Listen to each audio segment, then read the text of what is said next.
Polarization is very much linked to the emergence of us and them narratives in society. So, for instance, in the German context, we can see that there's a growing importance of us and them images, narratives in the media, in social media, in public discourses, and this obviously undermines social cohesion. It undermines shared values, shared history, shared experiences. So it's very much linked to the question of migration and of Islam. So you can see that polarization is very much linked to the rise of right-wing extremism, right-wing populism, and it also affects, of course, Muslim and immigrant populations in the world, because if you cannot identify with society, if you do not feel part of society, then you somehow are triggered to somehow distance yourself from the us, the we of society, and it makes it much more attractive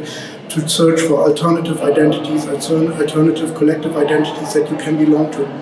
And the problem for me with the notion of polarization is that it's assumed, or it might be understood as something that is limited to the margins of society. And for me it is important to say that polarization is part of mainstream society. So we cannot say that German society, for instance, is polarized at the margins, but it's actually something that is that you can see in the middle of society, mainstream society, that people define against Muslims, against immigrants. So it is not a polarization in the sense that the margins are getting bigger, but it's actually something that divides society, splits society within.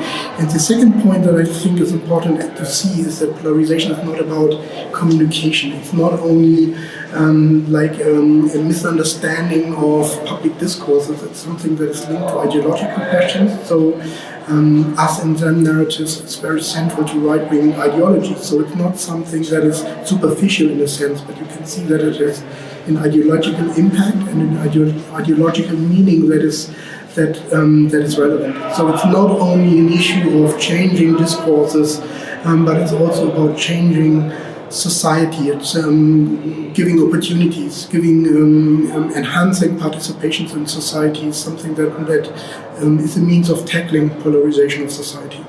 Polarization implies that you are dehumanizing and devaluating the other. So, and this is important for violent extremism, because if you commit violent acts against another group, it requires an image of the enemy.